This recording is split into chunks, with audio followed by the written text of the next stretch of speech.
Buen día compañeros y maestra. Hoy mi equipo que está conformado por Sandra González Fierro, Susana Marisol González Hernández, Daniela Alejandra Hernández Alatorre y yo Karen Guadalupe Martínez Sánchez, les estaremos hablando sobre problemáticas nacionales del tema de explosiones del 22 de abril.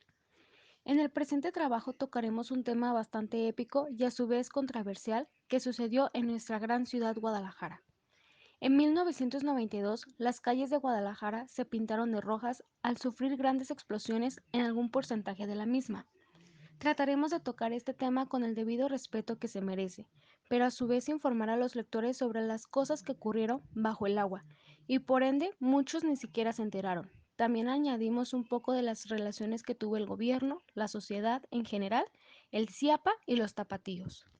El día se hizo histórico ya que el día miércoles 22 de abril de 1992, poco después de las 10 de la mañana, se hizo presente una decena de explosiones en menos de una hora en el antiguo barrio de Analco por exceso de hidrocarburos en el drenaje.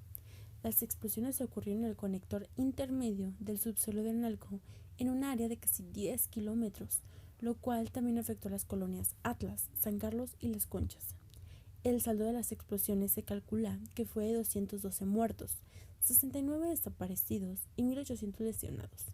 Quedaron destruidos 8 kilómetros de calle, resultaron afectadas 1.142 viviendas, 450 comercios, 100 centros escolares y 600 vehículos de acuerdo con el reporte de la Universidad de Guadalajara. El recuento de las áreas afectadas fue de 10.35 kilómetros de conectores que explotaron, 19 kilómetros de drenaje, 98.230 metros cuadrados de pavimento y 9.2 kilómetros de redes de agua potable. Días previos al suceso de la desgracia, el día 19 de abril, vecinos de la calle Cante reportan al Ayuntamiento de Guadalajara un fuerte olor a gasolina, al cual las autoridades hicieron caso omiso. El 20 de abril, el equipo de Sistema Intermunicipal de Agua Potable y Alcantarillado, CIAPA, y los bomberos reciben una denuncia de olor a gasolina que sale por las alcantarillas, lavabos e incluso los fregaderos. El 21 de abril, personas del CIAPA y los bomberos se encontraban en la zona atendiendo las denuncias de los fuertes olores a hidrocarburo. El equipo del CIAPA, al tomar una muestra de agua, afirma que esta tenía una capa aceitosa, que parecía gasolina. Como el CIAPA no contaba con la tecnología para analizar en el momento en Guadalajara, dicha muestra se envió para su análisis en el entonces Distrito Federal. Mandamos a una persona a México desde el mediodía para analizar esa muestra. La mandaron a la Dirección General de Operación Hidráulica del Distrito Federal al laboratorio de Xoctepingo, declaró el entonces presidente municipal de Guadalajara, Enrique Dau Flores. El 22 de abril, previo a las explosiones, el mayor Trinidad López Rivas informó a su jefe y al presidente municipal a las 3 de la madrugada que ya habían limpiado completamente los colectores y que había cero explosividad en los mismos. Minutos antes de las explosiones, el director del CIAPA, Gualberto Limón, informó al gobernador que todavía no se resolvía del todo el problema y que había observado variaciones. Sin embargo, el gobernador recordó que el director del CIAPA le informó los pormenores de una fuga en una aceitera que ya había sido resuelto. 22 de abril, previo a la explosión. El mayor Trinidad López Rivas informó a su jefe y al presidente municipal a las 3 de la madrugada que ya habían limpiado plenamente los colectores y que había cero explosividades en los mismos. Minutos antes de la explosión, el director del CIAPA, Gualberto Limón, informó al gobernador que todavía no resolvían el problema del todo, que habían observado variaciones. Sin embargo, el gobernador recuerda que el director del CIAPA le informó los pormenores de una fuga en una aceitera que ya habían resuelto. Por su parte, el director Gualberto Limón declaró años después que por la mañana le informaron que era gasolina, refiriéndose a la muestra que habían extraído del día anterior y enviado a analizar a la Ciudad de México. A las 10 de la mañana, las tapas de las alcantarillas comenzaron a botar y las columnas de humo de color blanco comenzaron a salir de ellas. 10:05 ocurren las dos primeras explosiones. La primera es en la calzada Independencia y la calle Aldama. La segunda en el cruce de las calles Gante y 20 de noviembre, 10:06 am. Se recibe la primera llamada en el 060. 10:08. Tercera explosión. Un autobús de la ruta 333 perteneciente a la empresa Alianza de Camioneros Jalisco AC Oitutza, que casualmente circulaba por ese lugar, es proyectado por los aires, en la esquina Gante y Nicolás Bravo. 10:12. Cuarta explosión. Se registra en Avenida González Gallo. 10:15. Trabajadores de las fábricas ubicadas a lo largo de la Avenida González Gallo comienzan a ser evacuados. 10:16. Comienzan a llegar cuerpos de rescate y voluntarios a las zonas afectadas por las explosiones. 10:23. Quinta explosión. Ocurre en el cruce Gante y Calzada del Ejército. 10:29. El barrio de Mexicalcingo es evacuado. 10:31. Sexta explosión. Se registra en el cruce de la calle 5 de Febrero y Río Bravo. 10:43. Séptima explosión. Esquina de la calle Gante y Silverio García. 11 de la mañana. Continúan llegando más cuerpos de rescate a zonas afectadas. 11:02. Octava explosión. Esta ocurre en el cruce de Avenida Río Nilo y Río Bravo. 11:03. Las colonias Atlas, Álamo Industrial, El Rosario, Quinta Verde, Fraccionamiento Revolución y el centro del municipio de Tlaquepaque son evacuadas. 11:16. Las últimas dos explosiones registradas, una en el cruce de Río Pecos y Río Álamo y la otra en González Gallo y Río Suchiate. Otro punto bastante importante a tocar es qué pasó después de las explosiones. Bien, el entonces presidente Carlos Salinas exigió una explicación de los acontecimientos y ordenó que la necesitaba en menos de 72 horas. Sin embargo, los puntos que se revelaron en el dictamen que realizó la PGR fueron los siguientes. 1. La gasolina era en estado gaseoso. 2. La planta 18 de marzo se encuentra en lo más alto del colector. Al respecto, Guadalberto Limón, en su declaración ministerial, dijo que la explosión tuvo su origen de un escurrimiento casi vertical de gasolina nova fugada en las inmediaciones de esa planta. 3. Para la explosión fue importante la fisonomía del colector, que estancó desechos industriales y domésticos, especialmente en los tramos de mayor diámetro, donde también pudieron alojarse grandes volúmenes gaseosos de hidrocarburos. 4. Que la gasolina entró a la red de drenajes por una tubería de descarga localizada bajo el poliducto, a razón de 1.1 a 1.3 litros por segundo, siendo este el primer cálculo oficial de cuánta gasolina pudo fugarse. Y por último, que el agujero por donde se supone que se fugó la gasolina se debió a un proceso de corrosión ocasionado por meses e incluso años de desgaste. Pero todo esto se responsabilizó a la empresa San Pablo, encargada del desarrollo habitacional del Álamo Industrial, y de colocar la tubería junto al poliducto de Pemex. La acción de las aguas derramadas por el CIAPA redujo el volumen disponible para alojar desechos y los desplazó aguas arriba el colector. La apertura de las alcantarillas oxigenó el ducto y completó la mezcla explosiva de hidrocarburos con aire, la cual provocó explosiones. Esto último se explica a partir del hecho de que CIAPA lavó el sistema de drenaje desde una zona cercana a la planta y también a la aceitera La Central, puesto que los índices más altos de explosividad se registraron ahí. Se detectó la existencia de dos, no solo de una, como se mencionaba. En realidad eran dos fugas de gasolina que propiciaron la tragedia.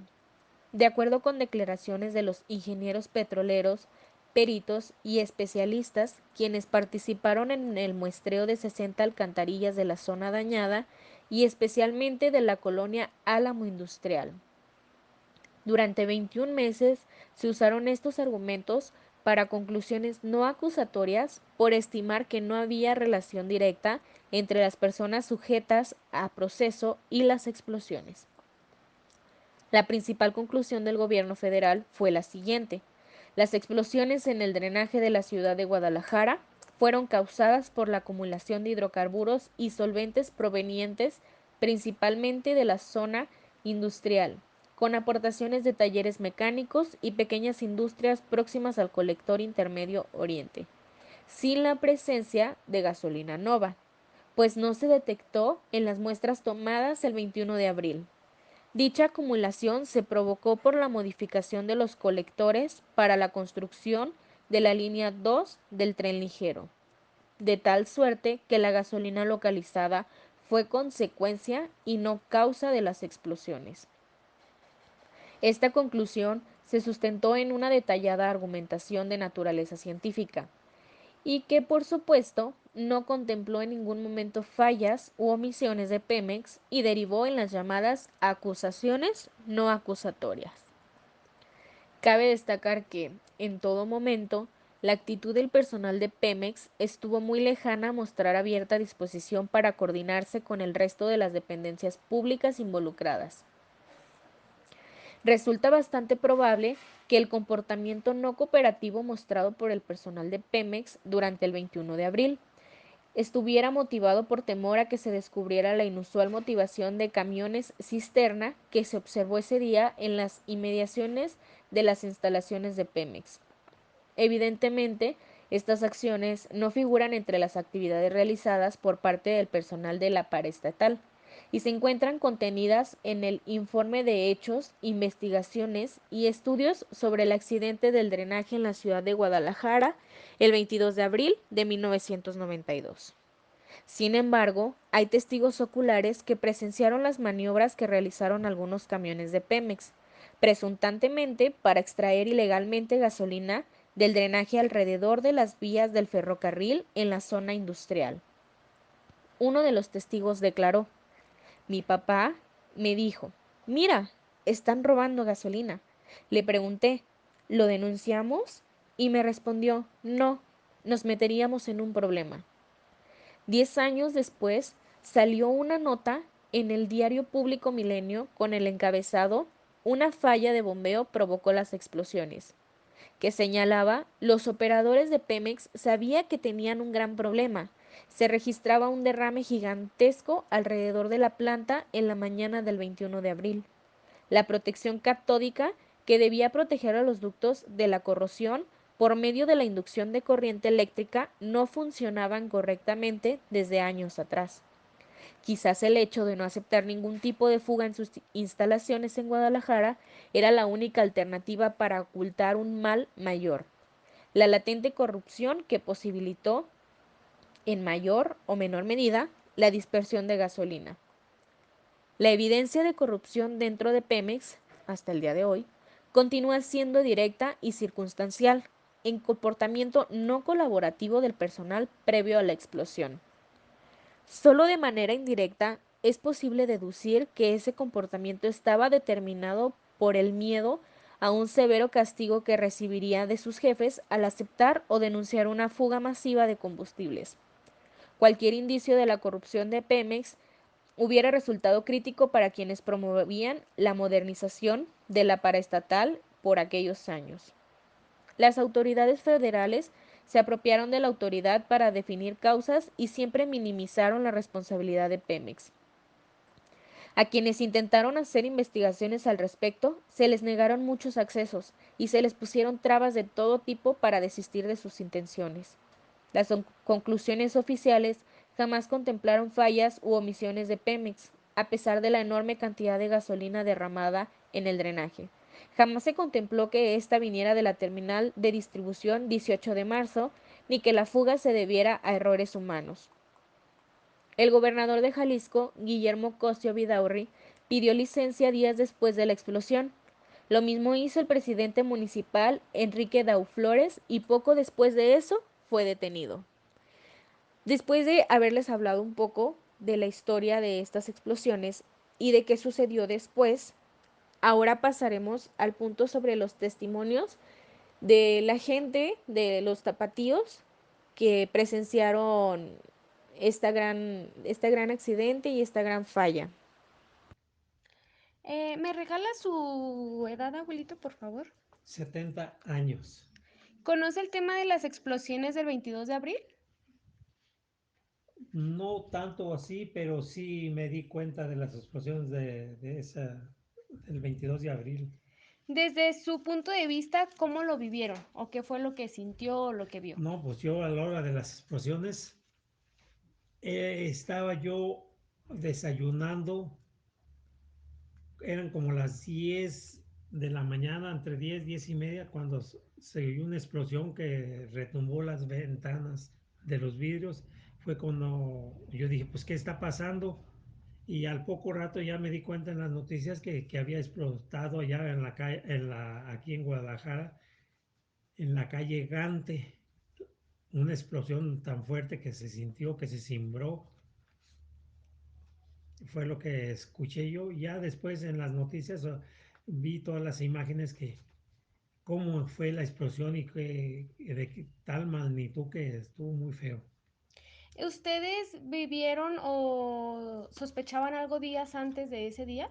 Pues no, yo no sospechaba nada. Un día antes yo estuve cerca, sí, no cerca, estuve en la calle Gantes. Fui al sindicato ese día, un día antes, como a las 5 o 6 de la tarde, como a las 6 de la tarde, y yo vi a los bomberos que andaban viendo las alcantarillas, oliendo. Yo dije, seguramente algo se está escapando, pero yo nunca imaginé que fuera a pasar eso. Ujú. ¿Y cómo reaccionó el gobierno ante todo esto? Pues asustados todo el mundo, todos asustados la gente, porque pues a ver la magnitud de la explosión, pues sí estuvo Ujú. muy feo que estuvo. Ok, pero el gobierno sí ayudó, o sea, sí dio como de su parte. Pues, pues según eso era cuando estaba el gobierno Guillermo Cosío, algo así. Ujú. Creo que era él el que estaba de gobernador y empezó pues a moverse pues todo y con la explosión pues hasta tuvo miedo. Y el presidente municipal que acaba de entrar en Guadalajara era, no recuerdo si Dao Flores o algo así. Se asustó mucho y parte de culpa creo que dicen que tú, pero quién sabe. Ok. Solamente ellos saben. Muy bien, muchas gracias, abuelito. ¿Eh? Ya casi para terminar, queremos dejarlos con una entrevista que recaudamos con una enfermera de ese entonces, el Hospital Civil Viejo de Guadalajara, y el cómo vivenció ella este accidente, pero desde el área médica. Hola, muy buenas tardes. Mi nombre es Susana Marisol González Hernández. Soy estudiante de la carrera de Psicología. A continuación nos encontramos con la Leticia, que nos va a dar una breve narración de cómo fue su vivencia de las explosiones de Guadalajara de 1992 desde el ámbito médico. Hola, buenas tardes, Susana. Mi nombre es Ana Leticia Aguilar Ponce. Yo soy enfermera y en ese momento yo estaba trabajando en el Hospital Viejo en el área de urgencias como enfermera. Un gusto, Ana Leticia. El gusto es para mí. ¿Podemos empezar con las preguntas? Adelante. ¿Podrías darnos una breve narración de sobre cómo fue la vivencia de las explosiones, pero desde el ámbito médico? Claro que sí, Susana. Mira, es una fecha que ha marcado la historia de manera social. Yo te puedo decir, yo como enfermera y algunas compañeras enfermeras, enfermeros y médicos, nos ha marcado esta fecha porque fue un acontecimiento pues demasiado devastador. Más o menos eran después de las 10:30 de la mañana. Estábamos desempeñando nuestro trabajo como lo hacemos ordinariamente, revisando pacientes, dando medicamentos y nos mandaron llamar nuestras autoridades para informarnos que íbamos a tener algunos pacientes, que íbamos a recibir algunos pacientes con algunas situaciones especiales. Entonces, pues comenzamos a organizarnos para poder atender a los pacientes que iban a llegar. Nosotros, pues bueno, no sabíamos la magnitud de este evento. Eh, Cuando comenzaron a llegar los pacientes, bueno, pues nos encontramos con miles de situaciones, quemaduras, heridas expuestas, fracturas expuestas, amputaciones, y bueno, pues comenzamos a trabajar con nuestros pacientes que rebasaban el número de médicos y enfermeras que en ese momento laborábamos ahí, y pues teníamos que atenderlos sin desatender a los pacientes que ya estaban. Comenzamos a hacer espacios, a buscar camillas. Teníamos realmente una situación de extrema urgencia. Nuestros pacientes, algunos estaban en el piso porque no teníamos las suficientes camas, y estoy hablando solamente del Hospital Civil Viejo, ya que pues estos pacientes se enviaron a diferentes instituciones. Pero sí, bueno, pues nosotros comenzamos a recibir una cantidad enorme de pacientes para atender. Créeme que fue una situación que rebasó todas nuestras expectativas. Ok, Ana Leticia. La segunda pregunta es, ¿notaste algún cambio en las personas al momento de volver a acudir al hospital después del incidente? Sí, fíjate que no solamente fue después, sino fue en el momento y después, ya que en ese momento las personas, pues, creció un pánico enorme dentro de la sociedad, y pues las personas lo que querían es irse a refugiar a sus casas para proteger a las personas, a sus familiares. Entonces, muchos de los pacientes que nosotros atendimos a este momento, pues fueron personas que con alguna laceración se fueron a sus casas con una quemadura no tan severa, pero sí heridos, y se fueron a sus casas para poder pues asegurar a su familia que estuviera bien, ya que se corría el rumor de que no solamente iba a ser las explosiones en el sector Reforma, sino que se iba a ir en cadena estas explosiones. Entonces las personas tenían pánico, ¿no? Aparte de los daños físicos, también hubo daños psicológicos, porque las personas no sabían qué hacer, incluso no sabían ni a dónde acudir. Ok, Ana Leticia. ¿Nos podrías decir qué postura tomó el gobierno ante todo esto?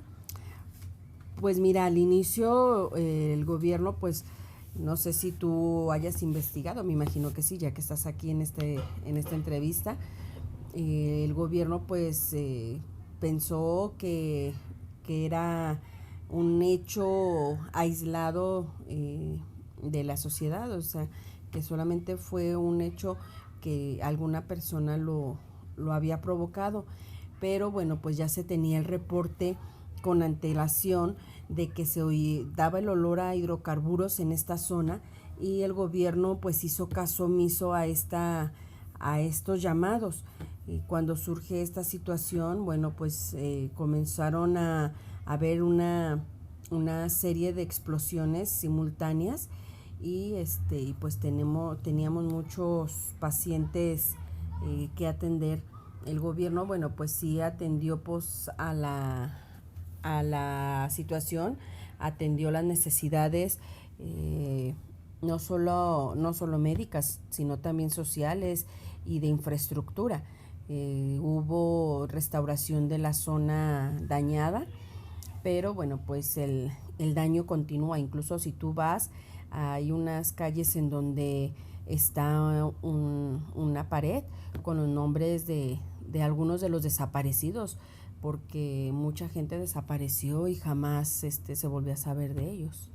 Ok, Leticia, ¿nos podrías decir si el gobierno brindó los insumos necesarios para que ustedes pudieran atender a tanta gente? Al momento no, al momento nosotros pues trabajamos con los recursos que teníamos nosotros, con los insumos que nosotros teníamos para una atención ordinaria. Posteriormente a ello pues se declaró el estado en alerta, y sí llegaron los recursos, como te digo, no solo médicos, sino también de apoyo de infraestructura y para el rescate. Pero bueno, pues nosotros lo que hacíamos era pues trabajar con el material que teníamos, y cuando empezó a escasear alguno de los materiales, solicitamos a los pacientes, más bien a los familiares de los pacientes, que nos apoyaran con estos recursos, con estos insumos, para poder atender a los pacientes, ya que excedía el número de pacientes dentro del hospital, el número de pacientes heridos. Ok, Ana Leticia, pues estas serían todas las preguntas, una situación muy lamentable. Así es. Pues muchísimas gracias por compartir tu experiencia con nosotros. No, al contrario, Susana, espero que esta información te haya servido, y pues muchas gracias. Gracias, igualmente, buen Hasta día. luego. En conclusión de este trabajo, podemos mencionar acerca del mal gobierno que hemos estado vivenciando a lo largo de la historia en México. Si bien no solo hubo daños materiales irreparables, sino que también muchas vidas perdidas. El gobierno tuvo gran impacto con esto de las explosiones, ya que no contaron la verdad acerca de las muertes. El número era mayor al que le hicieron creer a las personas. Ojalá llegara el momento donde a tiempo nos pudieran escuchar para poder prevenir ciertas tragedias que no esperen a que ya nos estemos encontrando en el peor momento. Por no escuchar a las personas antes de esta tragedia, es que muchas personas inocentes pagaron con su vida sin deberla ni temerla. Esto sería todo de nuestra parte, agradecemos su atención y esperamos que les haya gustado y que tengan un muy buen día.